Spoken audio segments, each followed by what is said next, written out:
We'll call the meeting to order, and I'm going to turn it over to Carol Hampton.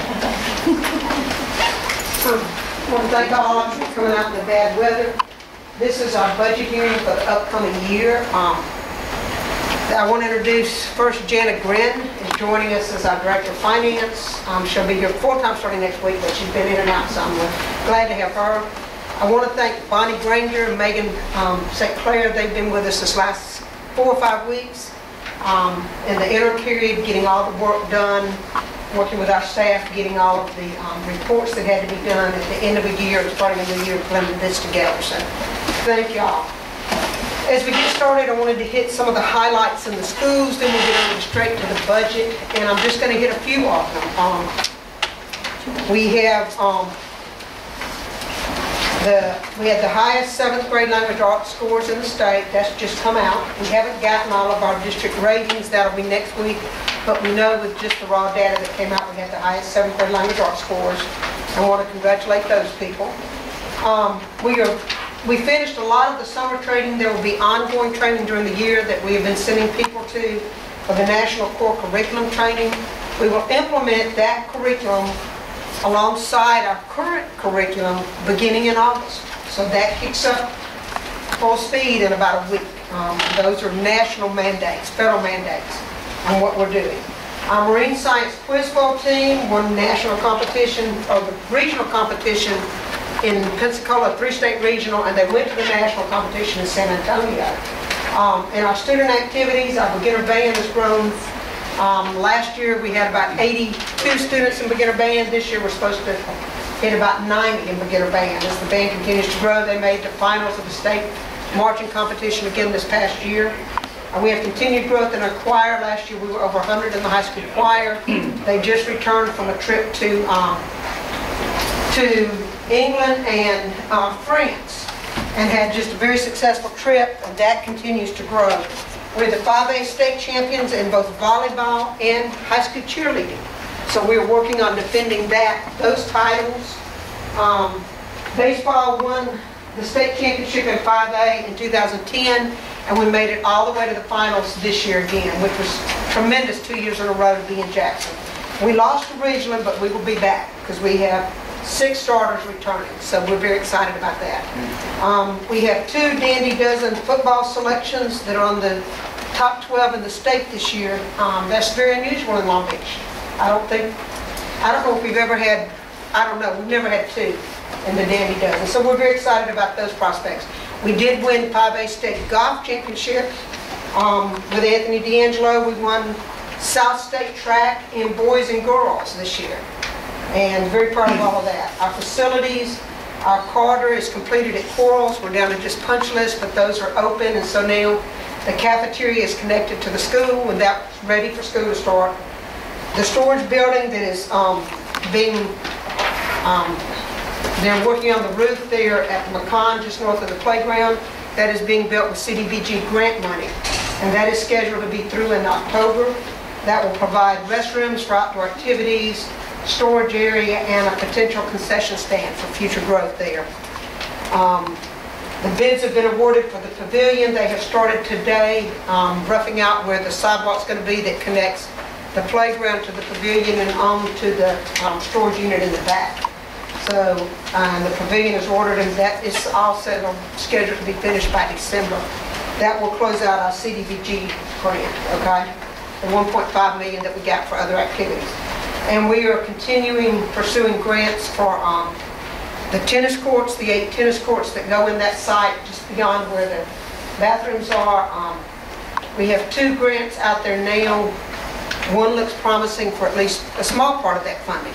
We don't have money in our district to pay for that, but we are pursuing grants and seeing what we can do there to get the 8 tennis courts that we would like. And we have told them that we will accept any amount of money to put in 2 or 3 at a time, whatever, just so we can get started. We do not have any tennis courts in the district for our tennis team, so we're working on that. So we feel like we've been very successful in what we've done in upgrading our facilities over the last 5 years. The new McCon is open. We are working to close that out with FEMA and MEMA, and hope to have that closed out by October, we hope. But I'm going to turn the presentation over to Bonnie now to go over the budget information, which is what you really want to know. But I want to thank you for coming, and at the end, we'll have any questions. Thank you. You didn't say how many Lions Band students we had. Oh, I'm sorry. We had 3 this past year, plus 2 alternates. We had 3 that went on the Lions Band trip this year. 2 were seniors, but we had 2 alternates that were underclassmen. So, yeah, so we're very excited about that and hope that continues to grow. And the Lions Band is the state honor band. You try out and you go, and then I don't remember where the trip was. A year ago it was to Australia. And I don't remember where this trip, should know that, but I don't remember where that was this year. But I've talked to the students, they had a great trip. And I noticed coming over here, Stephen, that we're housing the, were we housing Boston? I think it's Boston, I can't remember. It's one of the top drum corps that are performing tonight in Ocean Springs. The only glitch is I would not let them on the football field today. With all the rain, their contract, when they came to the board for the facilities use, DCI corps travel all over the country all summer, and they stay in schools and gyms and then perform that night. It's a great opportunity for our students to see drum corps and be around them. And we agreed back several months ago to them using our facilities. So they stayed at the school, they're very well behaved. They were supposed to practice on our football field. Boston Crusaders, right? I can't remember who is it? That's what I think it is. Yeah. Okay. Yeah. So, anyway, we did not let them on the field today because it would have ruined the field before the season. But they can still use the practice fields, of course. We told them they could use the practice fields across the street. That wasn't a problem. It's not on the main field. So, okay. Thank y'all. Thanks, Karen. Okay, Bonnie. Okay, as far as the budget presentation for tonight, now, a few weeks ago, we met with the board and talked about the main operating budgets. This is concerning the whole budget as a whole. Some of the things that we had to consider in looking at the budget for this year is these amounts of money and some of this information we learned today have been cut from our federal money from last year. Our education jobs bill was $557,320 is what the district received last year that was able to fund that budget, but not this new one, as well as the R stabilization of $731. In addition, the state has taken a large cut due to the new census information, and the district has been cut $31,136 in Title I and $31,110 in Title II. That hurts us as far as class size reduction teachers. We've had to move one of the class size reduction teachers that would have been paid for out of class size reduction, and we're going to have to utilize that over in the district maintenance area. Also, in Title I, we had to adjust some salaries because there wasn't enough money to fund the people that were funded last year out of some of those funds. So that's not, that's a total federal reduction just in those funds of $1.35 million. And what, I'm sorry. Go ahead. what is that 557K line? That was the education jobs bill that they let us use district maintenance funds for last year that we will not have. That's to go towards salaries? That went towards salaries, yes. So all of these, I know Title I and II are salaries. Yes, and our stabilization was replacing MAEP funds. Now, the state made up a little of this, but they didn't make up everything. So we've had some federal cuts here. The other thing, and in Title I and II, both of those were salary issues. We do not know at this point what special ed funding is going to be. The title programs had told me last week that every school district in the state was going to take some title cuts because the state took such a cut. But on the special ed areas, we have not been, we were only told to budget that at what we received last year. The question is are we really going to get what we received last year? If the feds cut the state on title, did they cut them on special ed too? We don't know that yet. The advantage that title has is title does still have some of the ARA funds left over. They do have some carryover, but we're hoping they can at least absorb all their salaries. Does that education jobs bill target specific teachers? No, we were able to just across the board and district maintenance replace that. When that money originally came to the state, the governor wanted to put it in the rainy day fund. and several months later, I think he realized that there was a period of availability issue as far as if you don't spend it within so many months, the federal government can take it back.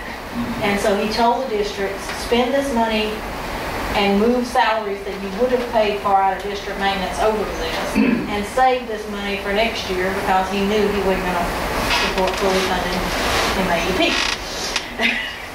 And so, as y'all saw from our last presentation, this district ended up spending that plus some more as we talked. So last fall, early last fall, I believe the board approved drawing that money from the state and then using that money to pay salaries and putting it on the side. So y'all did it, that was approved by the board and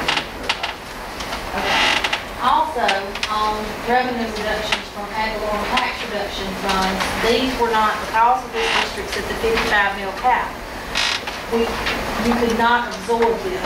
Back in, for the ones of you who haven't been in education as long as I have, back in 1992, there was a 1-cent sales tax put on for education. It's the last time we have had a statewide education funding increase, and it was 1992, and sales tax went from 6% to 7%. And that was supposed to go fund education. Well, part of the deal to get that passed was they said, okay, taxpayers, we will reduce your car tax, ad valorem reduction funds, and the state will send the district this money to replace what they will lose in car tax. Well, it went along fine until the 2010-11 year, because last year when the state did the funding, there were two versions. There was House Bill 1622 and another House bill that the state said you're either going to get this amount or you're going to get a higher amount if the state gets some more credits, something to do with Medicaid. Well, that never came through. So what ended up happening is they ended up reducing the amount they gave to the school district. And you can see in 09-10, the district was getting $235,000. In 10-11, the district got $46,000. And in 11-12, there's only $2 million statewide left in this fund. And this district got it's supposed to be $11,682. What is happening is the legislature is passing that tax reduction from 1992 back to the local level, is what is happening with this particular situation. So we're not getting a 1 cent anymore? You're not getting another part of the 1%. The educators in this state will call it not the 1% education enhancement funds anymore, but it's the education replacement fund, because of most of the funds that are coming off that 1 cent sales tax are now going into the general fund, helping fund MAEP, helping the only funds that the $16 million that was set aside for building them buses, they have to do that because the districts have pledged that money. But, you know, at one point, the teachers were getting about $600 a piece in EEF classroom supply money. Now they're getting about about 150 or so is all they're getting. So little by little, the legislature has taken that 1% sales tax that were put on for education back in 1992 and passed it to the local level. I mean, they've taken it to put it in the general fund in all of this. So, I mean, you know, when you're dealing with the state, you know, in addition to some of the things the state also has done since 92 is in 1997, they switched from the minimum program funding to the MAEP funding. Well, at that time, they said it would cost $202 million to go from minimum program to MAEP, and there was a 5-year phase-in from 97 to 2002. No tax increase at the state level. In 2000, there was a 30% teacher pay raise over 5 years. No tax increase. Y'all see where we've gotten ourselves, and the reason we've gotten ourselves here with the state is when you start thinking about it, expenses have been going up, but no revenue streams are coming in. Right. Okay? I mean, so the legislators are doing this only because the revenues are going down from the state too. It's a combination of we were living on very good times in the state, for a while, and then the federal economy started. We actually, in my opinion, in the state, took our hits much later than the rest of the country because Katrina helped the coast as far as money coming in and state of Mississippi as far as people having to rebuild and sales tax and things of that nature. Oh, it did me a huge favor. Took my business away, took everything away. I mean, that's the thing, but what I'm saying is we're not statewide, we didn't see the catastrophe as quickly as the rest of the country because of The economy. the economy. Right.